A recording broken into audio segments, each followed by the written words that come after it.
पतंजलि ने भी ना सोचा होगा, धर्म के सवाल में उलझेगा योगा। ध्यान और आसन हिला धर्म का सिंहासन, जिसमें छिपा है सेहत का राज, उससे किसी को क्यों हो ऐतराज। विरोध की वजह क्या है, योग का धर्म क्या है। योग धर्म से परे सेहतमंद रहने का मूल मंत्र, जिसका राजनीति से कोई लेना देना नहीं है।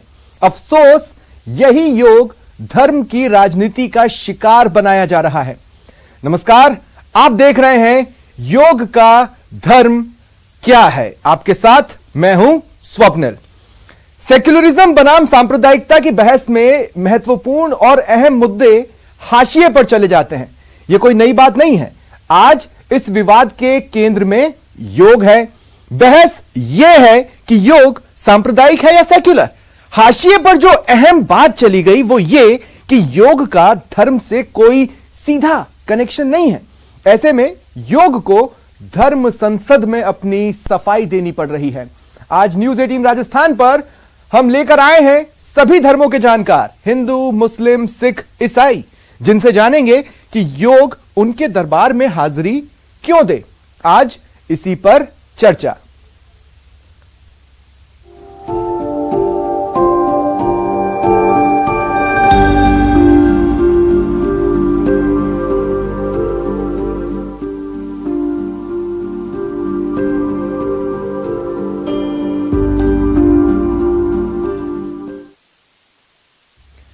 और आज जिन सवालों के आसपास हमारी बहस रहने वाली है वो सवाल मैं आपको बता देता हूं। देखिए, आज बहस का सवाल नंबर 1 ये है कि फिट रहने के मंत्र को योग कहा गया है। इंटरनल क्लिंजिंग, आउटर तौर पर फिट रहना। तो ये जो फिट रहने का मंत्र है, इस पर हम धर्म के नाम पर फाइट क्यों कर रहे हैं, या धर्म के नाम पर फाइट की स्थिति क्यों बन जाती है। साथ ही सवाल नंबर 2 है, देखिए, कहा गया है कि चित्त वृत्ति का निरोध। ऐसे में धर्म से कैसा विरोध। योग का मकसद कभी भी धर्म से टकराना नहीं रहा है। तो सवाल यही है कि आखिर धर्म से विरोध कैसा। और अब बात कर लें अगर सवाल नंबर 3 की, तो सवाल नंबर 3, देखिए, एक एक कर कई देश हैं जो योग के साथ कारवां में जुड़ते चले गए। तो दुनिया भर में जिस योग ने डंका बजा दिया, उस पर बार बार शंका क्यों क्रिएट की जा रही है। तो ये वो अहम सवाल है जिनके आसपास हम आज बहस करने वाले हैं। फिट रहने के मंत्र पर कैसी फाइट है, चित्तवृत्ति का निरोध, तो धर्म से कैसा इसका विरोध, और साथ ही दुनिया भर में जिस योग ने डंका बजा दिया है उस पर शंका क्यों करना। आज इन्हीं सवालों के आसपास हम बहस करेंगे। योग युग है ये, इस बात से इनकार नहीं किया जा सकता। एक एक कर 177 से ज्यादा देश योग को अपनाते चले गए। तो योग युग पर यह अब तक की सबसे बड़ी बहस रहने वाली है, जो अगले 1 घंटे तक आपके सामने मैं लेकर आऊंगा मेरे तमाम गेस्ट के साथ। सीधी सी बात है कि जो हमें सेहत का रास्ता दिखाता है उसका मजहब से कैसा वास्ता हो सकता है। आज इस सवाल का जवाब ढूंढने की कोशिश हम करेंगे। साथ ही अब कुछ अहम पॉइंट्स, देखिए किस तरह से अलग अलग समय पर धर्म की ओर से योग को युद्ध का सामना करना पड़ा है। राफिया आपको याद होंगी, योग सीखती थी, योग सिखाती हैं। एक वक्त कट्टरपंथियों ने धमकियों के जरिए उन्हें अपने निशाने पर ले लिया। उस समय योग को परीक्षा से गुजरना पड़ा। साथ ही अगर हम बात करें क्रिश्चियनिटी की, तो बिशप्स की जो काउंसिल है उन्होंने एक गाइडलाइन जारी की थी और उन्होंने भी योग का को लेकर यह कहा था कि सतर्क रहें। इस बीच फतवे जारी हुए हैं। देखिए, इंडोनेशिया एक ऐसी कंट्री जहां पर योग को लेकर फतवा जारी किया गया।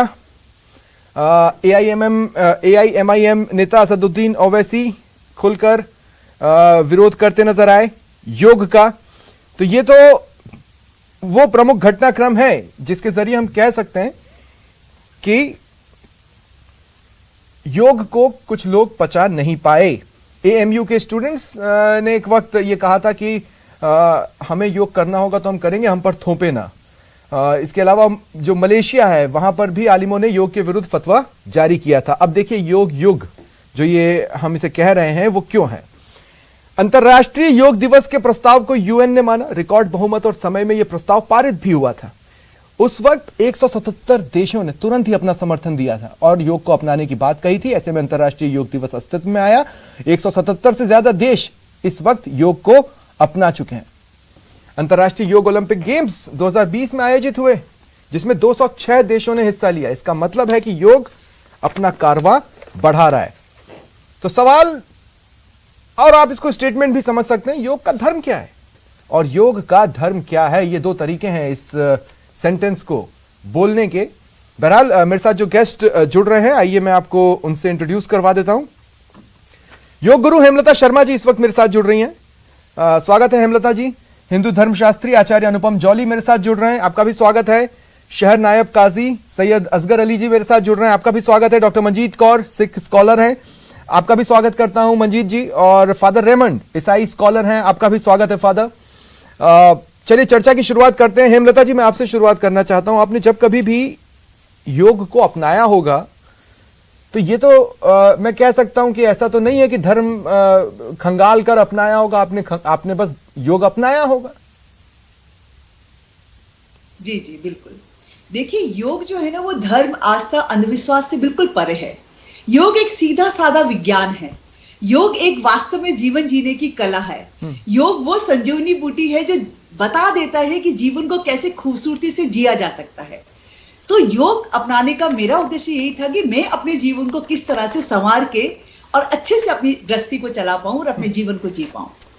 तो हेमलता जी एक बात बताइए, जिस तरह से समय के साथ खासकर 2014 के बाद अलग अलग विवादों में योग को घसीटा गया, उसके मद्देनजर अगर मैं योग को विवादित कह लूं तो क्या आपने कभी सोचा था ऐसा वक्त आएगा जब आप योग गुरु बनिए, जब आप लोगों को योग सिखा रही हैं, तो ऐसा वक्त आएगा कि आपको ये पता चलेगा दरअसल आप तो एक विवादित चीज लोगों को सिखा रही हैं? क्या आपने कभी सोचा था?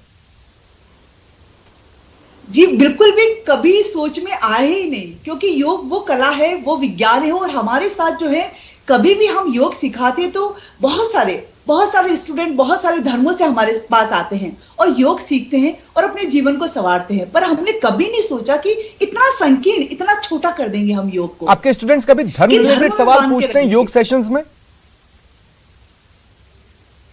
धर्म रिलेटेड बिल्कुल भी नहीं। वहां धर्म का कोई, हमने आज तक किसी से ये नहीं पूछा है कि आपकी जात क्या है, आप कौन से धर्म से आए हैं। हमारा सिर्फ यही रहता है कि स्टूडेंट है, योग सीखने आया, उसको योग सिखाना है, सही अर्थों में योग सिखाना है।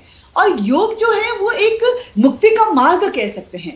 योग जो है वो पूरा एक अपने आप में बहुत बड़ा विज्ञान है और धर्म और विज्ञान के बीच का रास्ता हम कह सकते हैं वो योग है। तो योग को इतना संकीर्ण नहीं करना है, हमें छोटा नहीं करना है। जब धर्म नहीं आया था उससे पहले योग आ चुका था। तो योग का मतलब जोड़ना होता है। हम अपने आप से जुड़ते हैं, अपने परिवार से जुड़ते हैं, समाज से जुड़ते हैं, राष्ट्र से जुड़ते हैं और सबसे बड़ी बात, योग से हम स्वयं से जुड़ते हैं। ठीक है। योग में कहा भी गया है कि आत्मा से परमात्मा का मिलन। तो ये होता है कि योग से हम अपने आप से स्वयं से जुड़ते हैं और उस ईश्वरीय तत्व का, यहाँ पे ईश्वरीय तत्व का मतलब कोई भी किसी भगवान जी का नाम नहीं है, किसी ईश्वर का नाम नहीं है। यहाँ केवल उस ईश्वरीय तत्व से मिलने का है जिन्होंने उन सारे भगवान जी को भी बनाया है। ठीक है। तो मैं आगे आता हूं आपके पास हेमलता जी। डॉक्टर मंजीत कौर मैं आपके पास आ रहा हूं। मंजीत जी, योग से किसी तरह का टकराव सिखिज्म का आज तक मुझे तो नजर नहीं आया। योग अपने आप धर्म का हिस्सा बन जाता है, क्योंकि सर्व धर्म में श्रेष्ठ धर्म हर को नाम जप निर्मल कर्म। योग पहले शरीर को स्वस्थ बनाता है, फिर मन को साधता है। तो गुरबाणी का पावन फरमान है, सर्व धर्म में श्रेष्ठ धर्म हर को नाम जप निर्मल कर्म। यानी सारे धर्मों में श्रेष्ठ धर्म है परमात्मा का नाम जपना और उसके साथ ना निर्मल कर्म करना। निर्मल कर्म तब करोगे जब आपका शरीर निरोग होगा और जब आपका मन स्वस्थ होगा। शरीर का स्वस्थ होना, क्योंकि पहला सुख निरोगी काया। अगर शरीर ही निरोग नहीं है तो मन भी अस्वस्थ सा महसूस करोगे। तो मन को साधा जाए उससे पहले आप शरीर को साधोगे, ये बाहर की प्रक्रिया है। अंदर की ओर हमने मुड़ना है। अंदर मुड़ने के लिए पहले शरीर को साधना पड़ेगा। शरीर को साधते साधते मन सदेगा, मन का ईश्वर से जुड़ाव बनेगा, और ईश्वर का नाम जपते हुए जब हम सब में उस परमात्मा की ज्योत को पहचानने लगेंगे, नूर को पहचानने लगेंगे, तब हमारा हर कर्म जो है श्रेष्ठ कर्म बनके कर्म का ही रूप धर्म रूप बन जाएगा। इसलिए कोई टकराहट नहीं है, केवल परमात्मा का नाम जप सके हम। निर्मल कर्म क्या है? अपने आचरण को ऊंचा करना, उसको सच्चा और पवित्र रखना, संपूर्ण मानवता की जो है द्वेष, धर्म, जाति, लिंग, रंग, भेद, नस्ल से रहित जो सेवा करना, ये भावना बनेगी। और जब ये भावना बनेगी तो वो तुम्हारा योग हो या और तुम्हारी कोई क्रिया है, सिखिज्म में मैंने देखा है कि फिटनेस को लेकर भी कई सारी चीजें, खासकर जब हम निहंग को देखते हैं तो आश्चर्यचकित रह जाते हैं। उनका फिटनेस लेवल, उनकी चुस्ती फुर्ती हम देखते हैं। तो ऐसे में व्यायाम और कसरत को लेकर तो किसी तरह का कोई विरोध सिख समुदाय में नजर आज तक नहीं आया। नहीं, वो दूसरे गुरु साहिब ने तो साथ में जहां वो गुरबाणी गुरमुखी सिखाते थे, मल अखाड़े बनाए हुए थे, ताकि कोई समय ऐसा बने जब हमारे धर्म पे, हमारे देश पर कोई आंच आए तो उसके लिए भी हमको तैयार रहना है। तो जब गुरु गोविंद सिंह जी कहते हैं, देह शिवावर मोहे एहे, शुभ कर्मन ते कभू ना डरूं, ना डरूं और इसे जब जाए लड़ूं, निश्चय कर अपनी जीत करूं। तो उसके लिए अपने को मन से, तन से, हर तरह से तैयार होना पड़ेगा। इसलिए टकराहट की कोई वो नहीं है। अगर उस योग साधना से, उस क्रियाकलाप से वो केवल सिर्फ अपने स्वार्थ के लिए, सिर्फ अपने शरीर के लिए कर रहे हैं, तो वो ना कोई लाभ पहुंचा रहा है, ना किसी को कोई हानि पहुंचा रहा है, सिर्फ अपने को लाभ पहुंचा रहा है। जब उसका दायरा विशाल हो जाता है, विस्तृत हो जाता है और समूचे हम राष्ट्र के हित में, उसके लिए, सबके लिए, प्राणी मात्र के लिए उसका सदुपयोग करना है, तो पहले निरोगी काया जरूरी है। ठीक है, तो इसलिए टकराहट की कोई गुंजाइश नहीं। ठीक है मंजीत जी। फादर, मैं आपके पास आ रहा हूं। फादर रेमंड, देखिए कई सारी कंट्रीज जिन्होंने योग अपनाया, उत्तरी अमेरिका के 23 देश, दक्षिणी अमेरिका के 11 देश, यूरोप के 42 देश, इनमें से कई ऐसे हैं जो कि क्रिश्चियन डोमिनेंट कंट्रीज हैं। मैं ये पूछना चाहता हूं कि क्रिश्चियनिटी किस नजर से देखती है योग को, जबकि कई सारे तथ्य ये बता रहे हैं कि योग का अपना कोई धर्म नहीं है।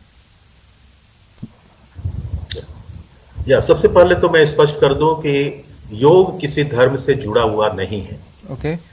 अब हमारे क्रिश्चियनिटी की तरफ से किसी भी स्पष्ट रूप से अभी तक नहीं कहा गया है कि योग अपनाना चाहिए या नहीं अपनाना चाहिए। ये हमारे इंडिविजुअल पर निर्भर करता है। रही बात यह कि अगर हम योग को ईश्वर तक पहुंचने का माध्यम माने तो हम लोग उसको स्वीकार नहीं करते हैं। योग को हम इस रूप में स्वीकार करते हैं कि ये हमारी मानसिक और शारीरिक एक्सरसाइज के लिए है, जो हमको इस काबिल बनाता है कि हम ईश्वर तक पहुंच सके। तो स्पष्ट रूप से धर्म के रूप में हम इसको नहीं देखते हैं, और यह नहीं है। धर्म किसी भी धर्म से जुड़ा नहीं है, और न ही यह परमात्मा को पाने का एक उपाय है, निर्वाण पाने का उपाय नहीं है। ये मोक्ष या मुक्ति पाने का उपाय नहीं है। ये हमको हेल्प करता है, हमारे सहायता करता है कि हम ईश्वर को प्राप्त कर सके अपनी आध्यात्मिकता के द्वारा, अपनी मेडिटेशन के द्वारा। उसके लिए हम अपने शारीरिक और मानसिक रूप से अपने को तैयार कर सकते हैं। योग हमको अपनाने के लिए तो फिर क्या कारण है फादर रेमंड, क्या कारण है कि केसीबीसी यानी केरल कैथोलिक बिशप्स काउंसिल के जो थियोलॉजी कमीशन रहा, धर्म आयोग रहा, उसने ये गाइडलाइन दी कि ठीक है योग धर्मनिरपेक्ष है, ये कहा जा सकता है, पर ईसाइयों को इससे सतर्क रहना चाहिए, ध्यान देना चाहिए कि कहीं वो हिंदू धर्म तो कबूल नहीं कर रहे। ऐसा कुछ तो योग में है नहीं ना। इसमें दो कारण है। पहली बात है कि हम ईसाई धर्म के अनुसार हम ये मानते हैं कि हमारी आत्मा परमात्मा से मिलती है, अलग हमारे अंतर्मुखी नहीं है ये हमारा धर्म, ये बाह्यमुखी है। जबकि योग के अनुसार सो अहम, आप लोग एक मंत्र है ना, सो अहम, जैसे कि मैं वही हूँ, अहम ब्रह्मास्मि, वो हमारे हिंदू धर्म के अनुसार है, जिस पर हमारे धर्म के कुछ आचार्यों को आपत्ति है।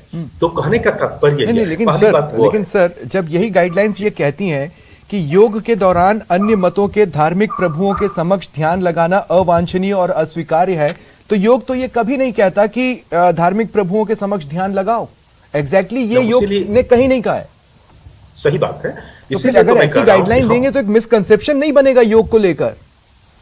इसमें सही बात है कि स्पष्टता नहीं है, लेकिन बात यह है कि हम किसी धर्म के रूप में उसको नहीं अपना रहे हैं। कहने का तात्पर्य यही है कि हम किसी अन्य धर्म के गुरु के समक्ष अपना शीश नहीं नवा रहे हैं। हमारे लिए एकमात्र प्रभु है, ईश्वर यीशु है, और उनको प्राप्त करने के लिए हम कोई भी माध्यम अपना सकते हैं। हम एक ऐसे देश में हैं जहां मल्टी रिलीजियस कॉन्टेक्स्ट है, हर प्रकार के धर्म है और हर धर्म में अच्छाइयां भी हैं।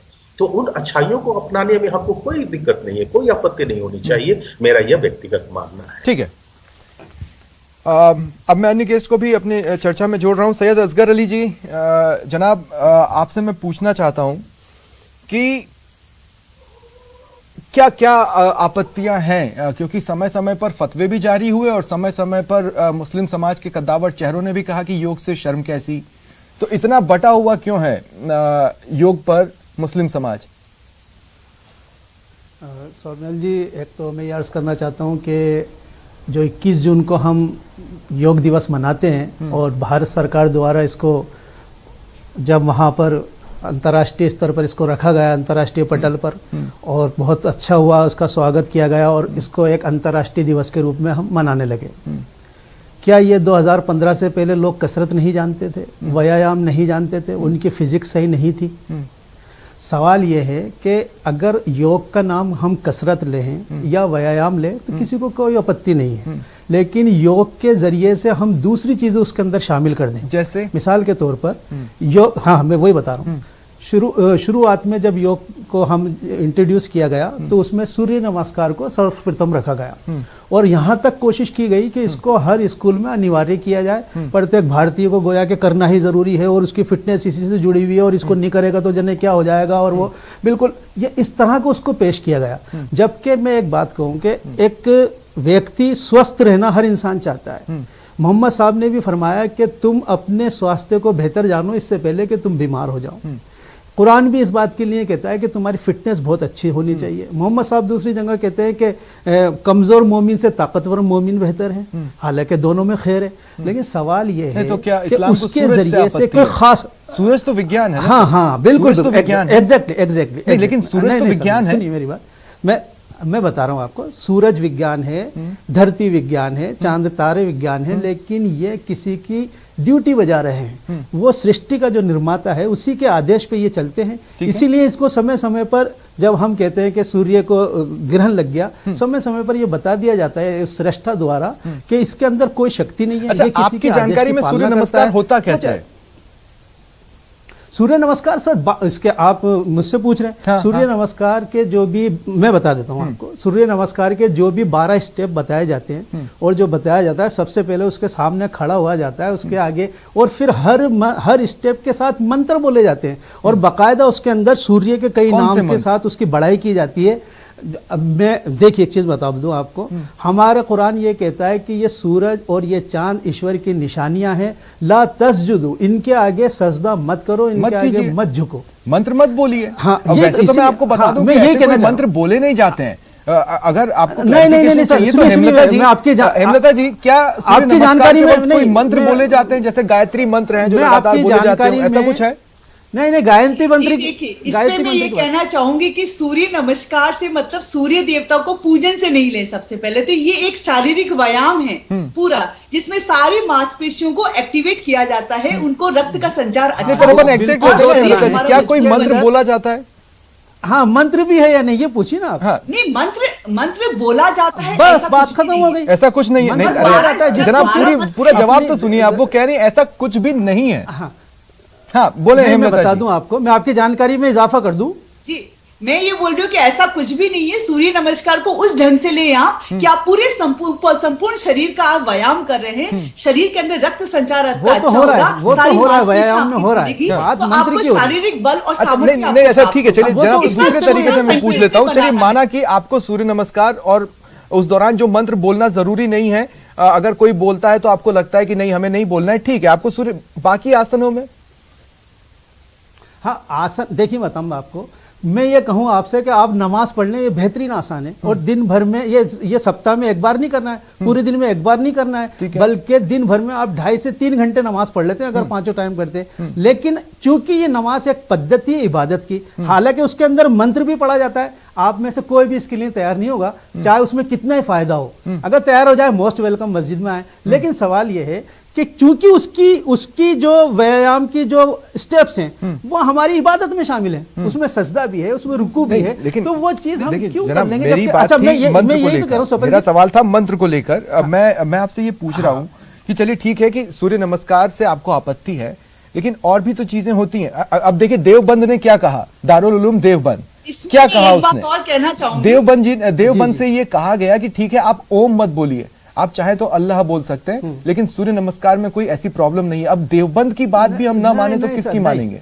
आप अपने टीवी स्क्रीन पर, देवबंद कोई वो नहीं है, पहली चीज वो एक थॉट है, वो कोई चीज देता है, वो कोई अथॉरिटी नहीं है। अच्छा। दूसरा चीज ये समझे, आप टीवी स्क्रीन पर उसके 12 के 12 स्टेप चलाएं, और उस स्टेप में आप देखिए, सीधे खड़े होना है, उसके आगे नमस्कार करना है, और उसके अंदर चंद्रासन है, बहुत सारे आसन उसके अंदर मौजूद हैं। तो मैं ये कहना चाहता हूँ, ये आसन को अगर हम नमाज के आसन से मिलाएंगे, इसमें भी कई आसन है। और मैं कहूँ कि नमाज में आप सजदा करेंगे, आपका पूरा रक्त जो है शरीर का पूरा जो है सर पे आ जाएगा, और वो कोई से भी आसन में पॉसिबल नहीं है। आप किया कीजिए, तो आप नहीं करेंगे, क्योंकि वो इबादत की पद्धति है।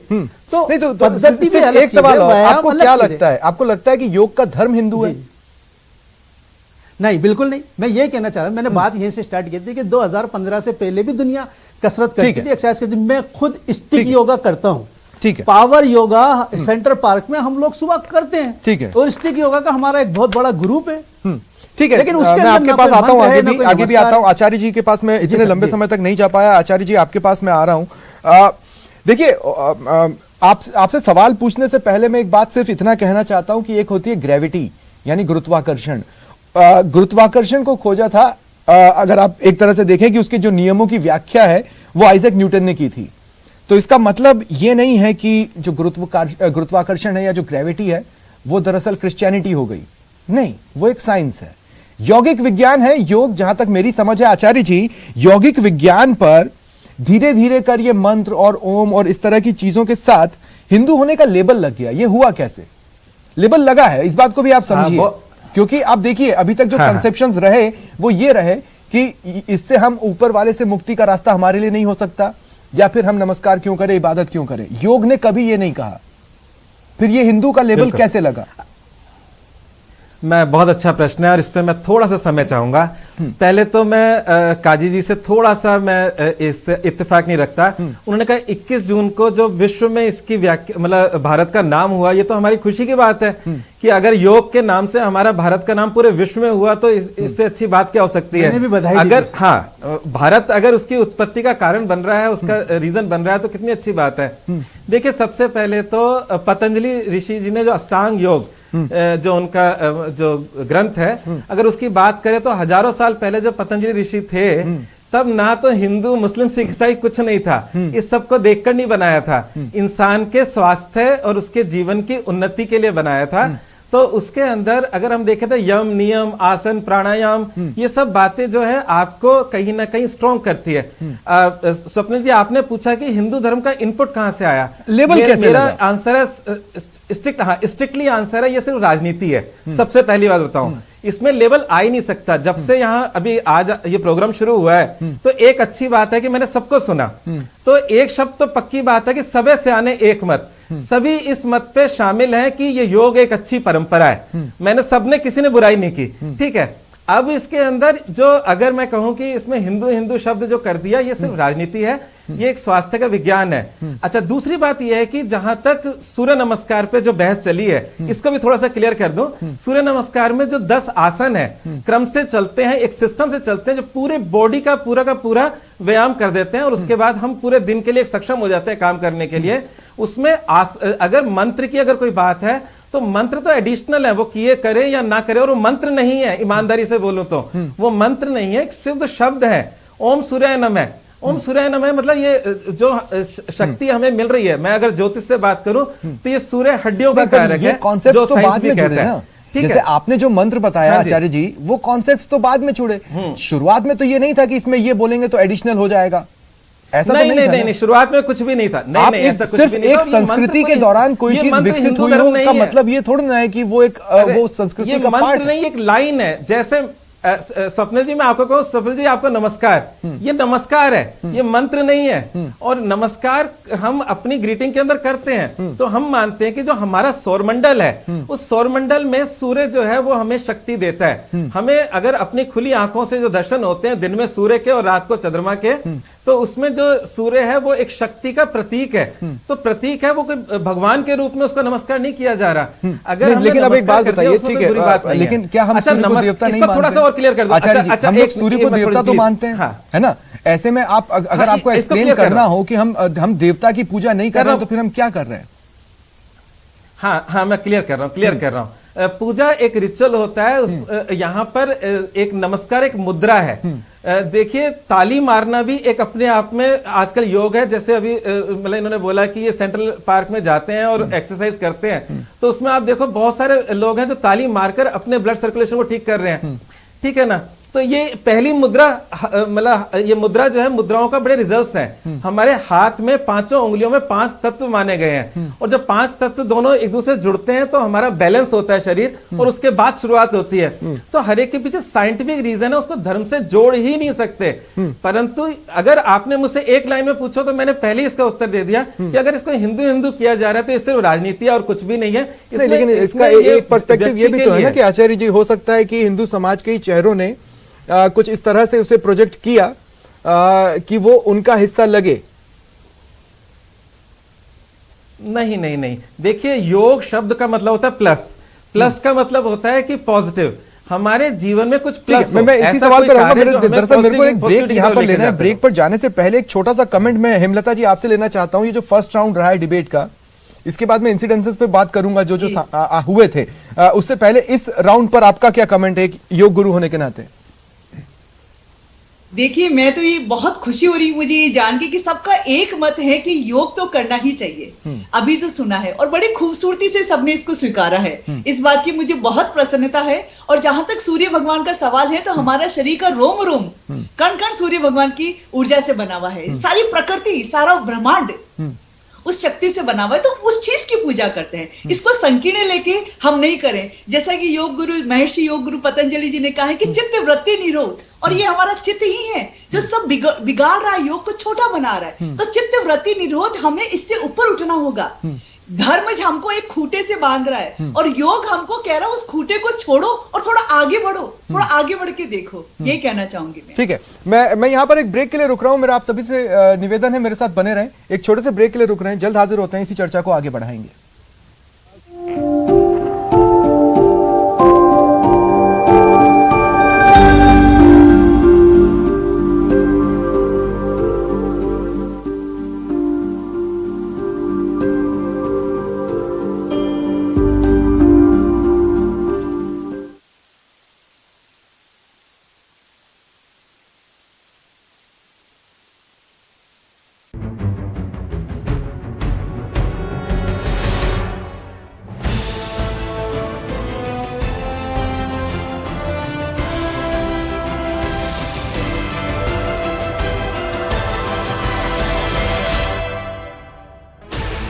Sixteen channels, 15 languages, 26 states, 1,200 plus reporters, 66.9 crore viewers. India's largest news network, News 18 Network.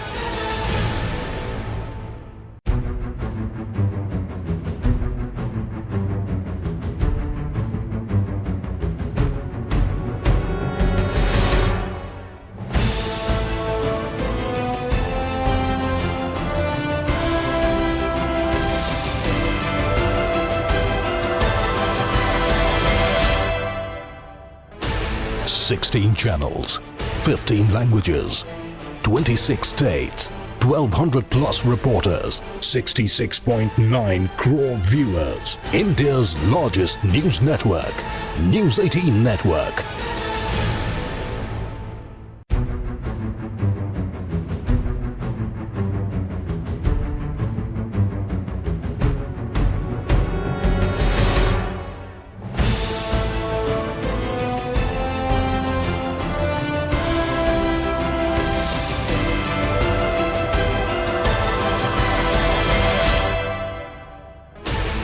16 channels, 15 languages.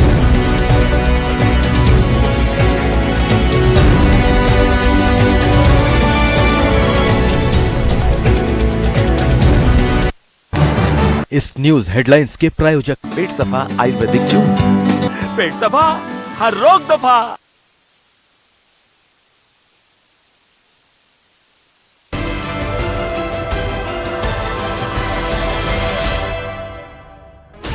$16 channels, 15 languages, 26 states, 1,200 plus reporters, 66.9 crore viewers. India's largest news network, News 18 Network.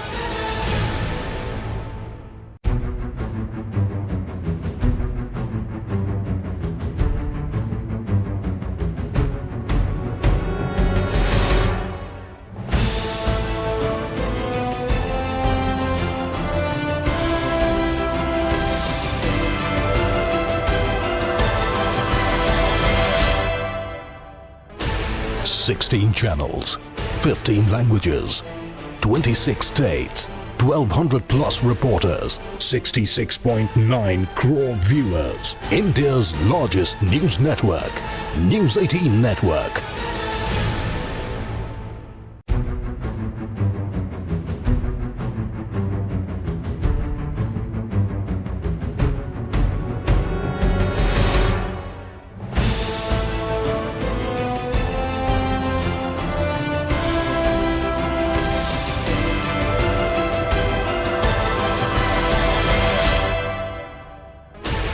$16 channels, 15 languages, 26 states, 1,200 plus reporters, 66.9 crore viewers. India's largest news network, News 18 Network.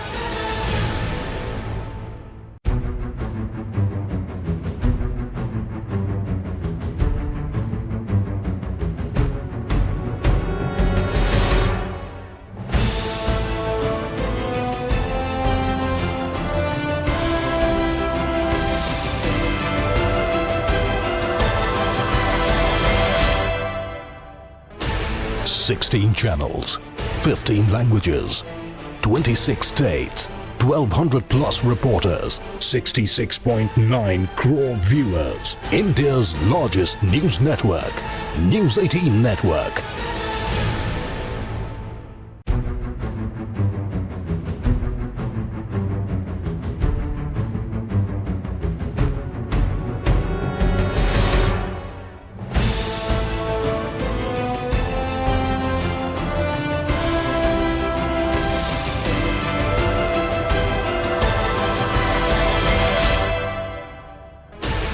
$16 channels, 15 languages, 26 states, 1,200 plus reporters, 66.9 crore viewers. India's largest news network, News 18 Network.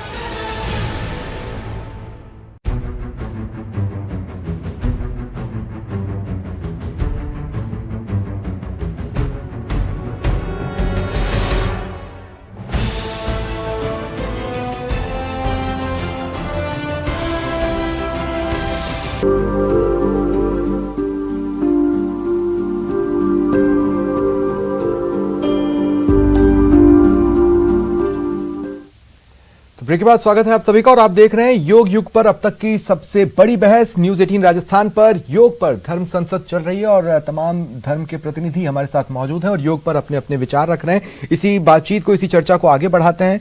और मंजीत जी, मैं आपके पास आ रहा हूं। देखिए, मुख्य तौर पर अभी तक जो समझ में आया, सबसे ज्यादा अगर किसी चीज का विरोध था तो वो था कि हम किसी और धर्म की पद्धति के हिसाब से पूजा अर्चना में नहीं लग सकते।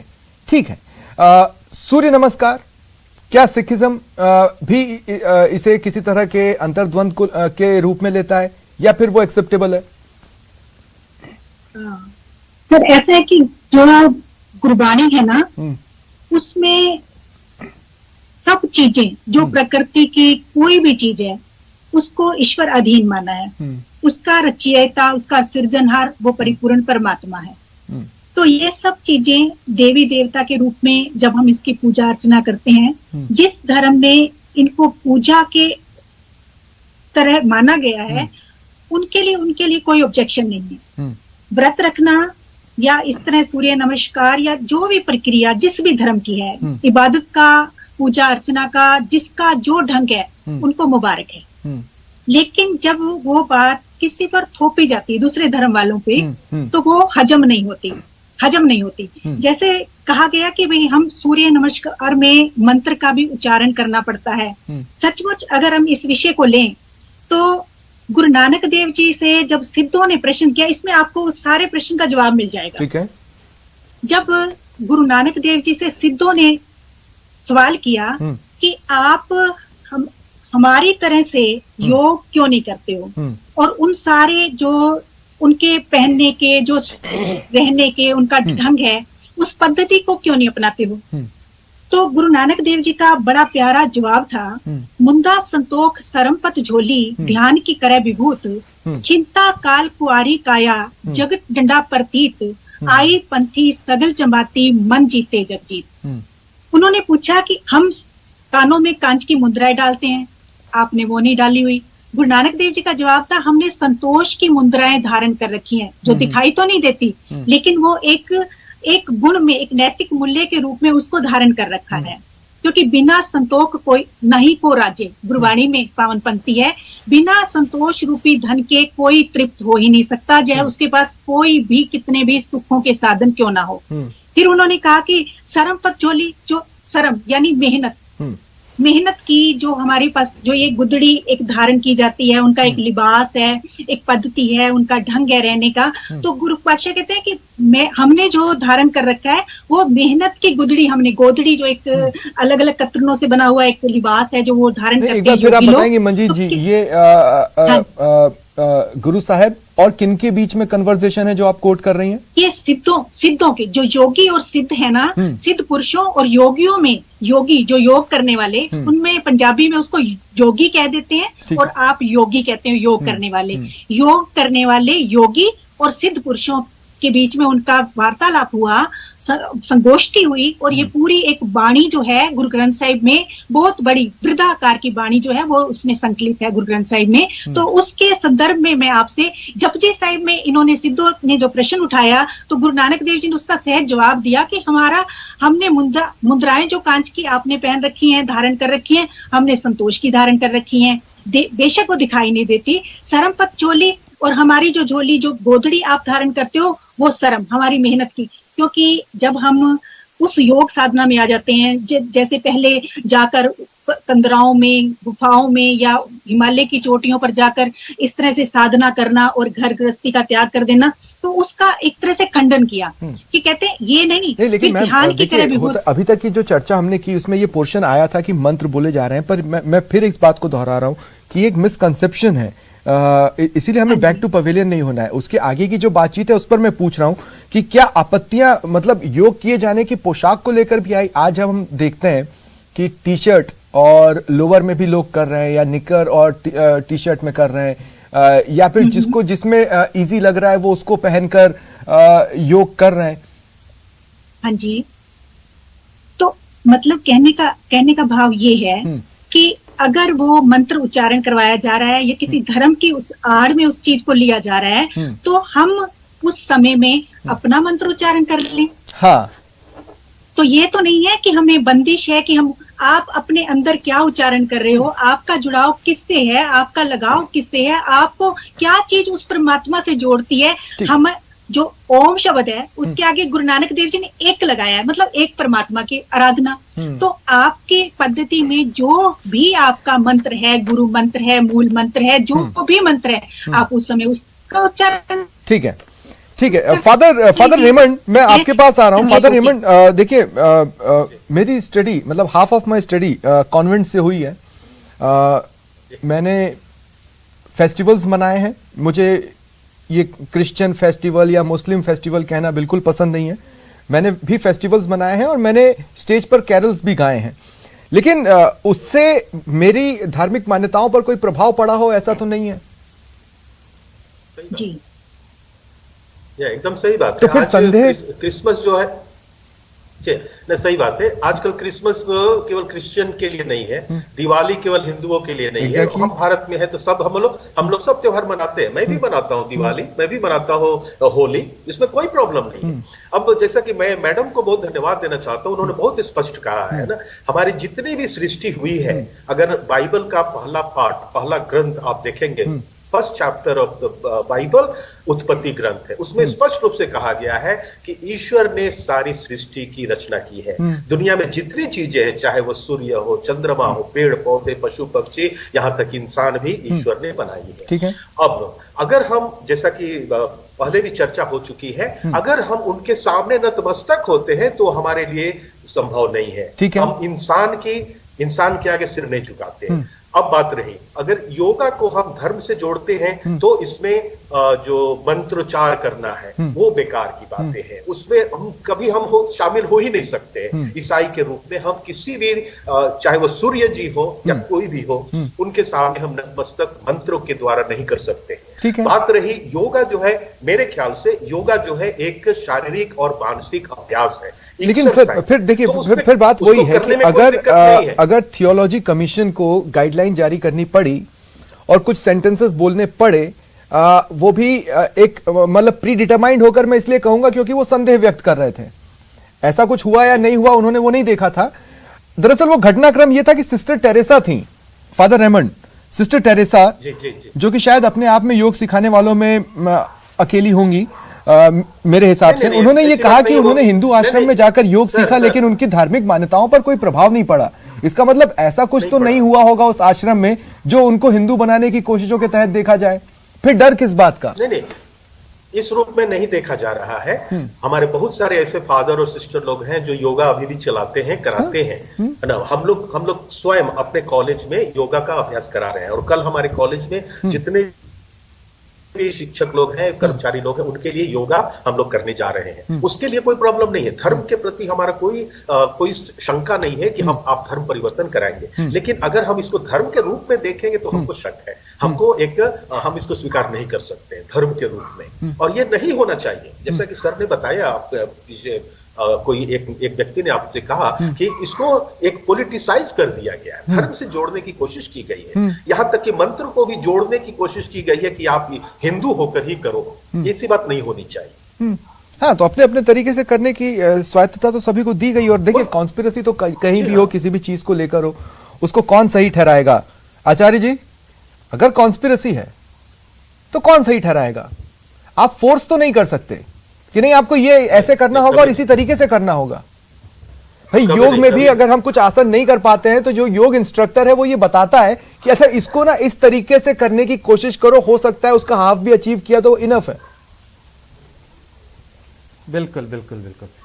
पूरे विश्व में योग को इसी प्रकार से कराया जा रहा है और भारत में भी हम ऐसा ही कर रहे हैं। इसमें सचमुच कुछ धर्म नहीं है। मैंने बचपन से योग देखा है, किया है, पर मैंने कभी इसको धर्म से ना मैंने खुद ने जोड़ा कि ये मैं हिंदू हूं तो ये हिंदू धर्म का ही वो लेवल है। देखिए, हमारा धर्म, अगर हम मजहबों को छोड़ दें, पहला धर्म तो स्वयं के प्रति है। स्वयं को स्वस्थ रखना ही सबसे बड़ा धर्म है। मानसिक रूप से, शारीरिक रूप से, आत्मिक रूप से अपने आप को बेहतर बनाना, यही हमारा धर्म है। और अगर योग उसमें प्रमुख भूमिका निभाता है तो इसमें किसी को कोई आपत्ति नहीं होनी चाहिए, बल्कि हमें खुद चलकर इसे अपनाना चाहिए। देखिए, मतलब योगा कर्मसु कौशलम, कर्म की कुशलता ही योग है।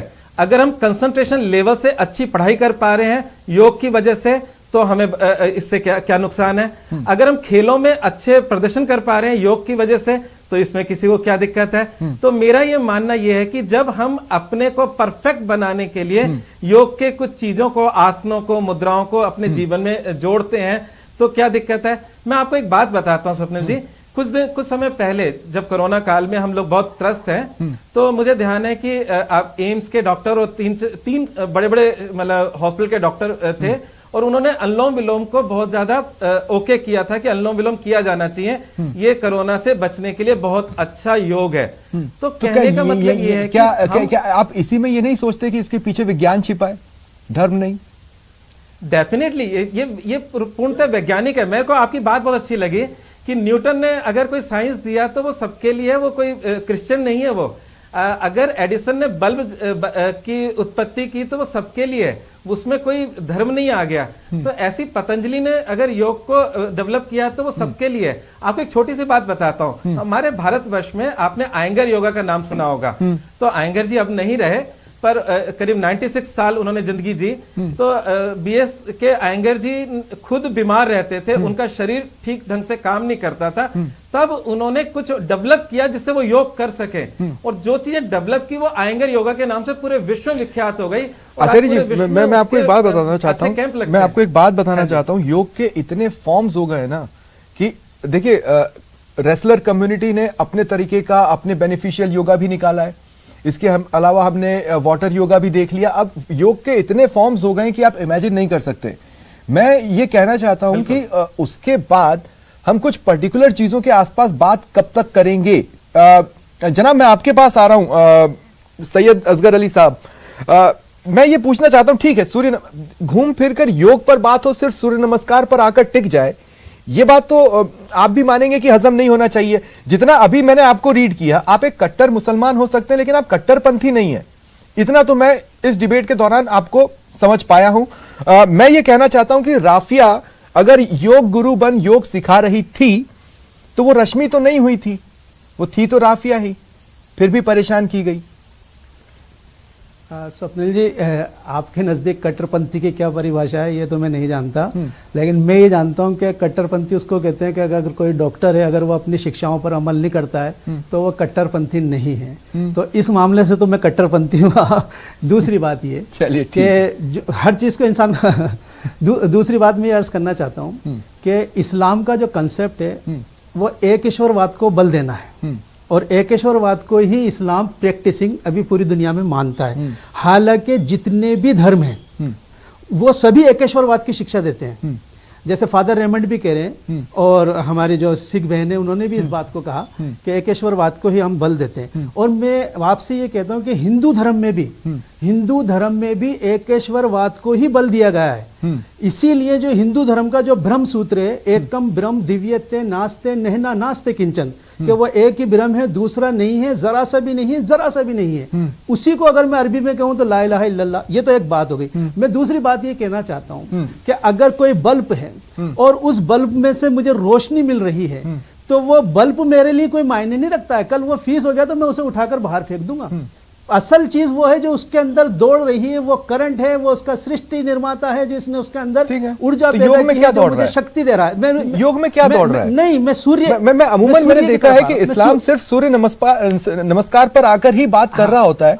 मैं उसके आगे भी तो योग है, मैंने अभी कहा ना कई सारे फॉर्मेट्स हैं योग के। बिल्कुल, तो हम योग का विरोध ना करें, हो सकता है चलिए सूर्य नमस्कार नहीं करना, पर योग उससे इस्लाम को क्या खतरा हो सकता है? कि बिल्कुल बिल्कुल योग से कोई खतरा नहीं है। सूर्य नमस्कार में भी जो आप वो स्टेप इस्तेमाल कर रहे हैं जिसके आगे सूर्य को झुकना और उसके अंदर एक मन की वो रहती है। छोड़ दीजिए ना सूर्य नमस्कार, देवता के अगर मैं बोलूं योग माइनस सूर्य नमस्कार तो क्या कबूल है?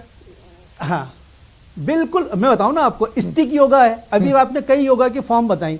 स्टिक योगा हम पूरे सेंट्रल पार्क में हम ही लोग हैं जो करते हैं। पूरे सेंट्रल पार्क, आप कभी भी आइए 5:30 बजे, हम आपको मिल जाएंगे। सेंट्रल पार्क में स्टिक योगा हम बाकायदा कर रहे हैं। दूसरी चीज मैं ये कहना चाहता हूं कि जो भी चीज हम करें, देखिए करें वही जो हमें उसका जो उत्पत्ति करता है वो हमें बताए। मिसाल के तौर पर अगर कोई फिजिशियन हमें बताता है कि तुम्हें यही एक्सरसाइज करनी है तो हमें वही करनी हो चाहिए, ये तो बात मानते हैं। अब मैं आपको एक बात बताता हूं।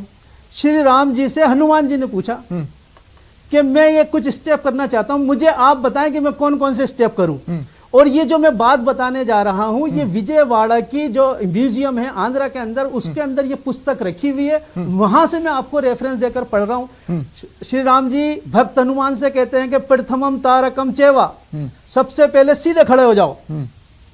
ये जो काम आप करें उसके पीछे ऑथोरिटी होनी चाहिए और उसके पीछे दलील होनी चाहिए। यहां श्री राम जी क्या कहते हैं? प्रथमम तारकम चेवा, सबसे पहले सीधे खड़े हो। द्वितीयम दंड मुच्यते, दूसरे क्या करो? दंड मुच्यते करो, यानी कि अपने शरीर को पूरे दिमाग पे लाके और दिमाग को धरती के आगे टिका दो। तृतीयम कुंडली कारकम, तृतीय पोजीशन जो आप अपनाए वो कुंडली मार के बैठे। और चतुर्थम अर्धचंद्रकम, चौथी स्थिति आपकी ऐसी होनी चाहिए कि आप उसके अंदर आधे चांद बन जाए। पंचम ज्योति आप रूप बेसिकली का, नमाज से पांचवें कंपेयर कर रहे बिंदु हैं। पे आप वो करें, जिस तरह से नमाज की जाती है नहीं, उसी स्टांसेस बिल्कुल को कंपेयर कर रहे हैं। मैंने नहीं, नमाज का तो मैंने नाम भी नहीं लिया सर। मैं तो आपको सबसे पहले बता के चलूं कि विजयवाड़ा के अंदर ये पुस्तक रखी हुई है, मैं आपको इसका स्कैन भेज दूंगा और श्री राम जी और हनुमान जी की वार्तालाप बता रहा हूं और संस्कृत में बता रहा हूं। लेकिन ऐसा कोई इंस्टेंस आचार्य जी आपने सुना है, बहुत शॉर्ट में बोलिएगा, मुझे फिर क्लोजिंग कमेंट लेना है। आचार्य जी ऐसा कोई इंस्टेंस आपने सुना है? अगर ये चारों अगर हम आसन करते हैं तो इसमें बुराई क्या है? और ये नमाज है आचार्य जी, मुझे कहने में शक नहीं है, नमाज ही है। हाँ एग्जैक्टली, मैंने वही कहा कि आप इसको काटो ना, आप दलील से काटो, मैं जो दलील दे रहा हूं दलील से काटो उसको। ठीक है, ठीक है। हेमलता जी, मैं आपके पास क्लोजिंग कमेंट के लिए आ रहा हूं। अब ये पूरी डिबेट हो चुकी है, ठीक है। अच्छी बात यह है कि योग पर जब भी बहस हुई है बहुत काय हुई है, बहुत घाय हुई है, लेकिन बहुत शांति से पहली बार एक धर्म संसद बैठी। बस दुख इस बात का है कि योग को धर्म संसद में आकर अपनी बात रखनी पड़ रही है। Closing comment. मैं ये कहना चाहूंगी कि ये जो सारे धर्म है वो धर्म क्या करते हैं कि अपनी कुछ ना कुछ क्रियाकलाप हैं, कोई भी आप नियम हैं, आपके कुछ भी आपके चाहे नक्षत्र हैं, कुछ भी है, उनके सबके पूजा पाठ सिखाते हैं। मतलब करते क्या है वो सबके सब अपने चित्त को किसी एक जगह डाइवर्ट करना सिखाते हैं कि आप वहां पे लगाओ ताकि आपका चित्त जो है वो शांत रहे और आप एक जगह थोड़ा सा कंसंट्रेशन अपना बढ़ पाए और एकाग्रचित आप बने।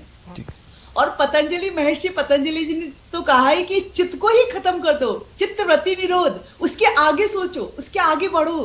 तो यही कहना चाहती हूँ कि छोटे छोटे धर्म इसमें बीच में नहीं लाके और हम एकजुट होके एक साथ ये कहें कि हाँ योग को जीवन का अभिन्न अंग बना ले। जैसे भोजन करना जरूरी है, योग को केवल सूर्य नमस्कार तक सीमित नहीं रखें, ओम के उच्चारण तक सीमित नहीं रखें।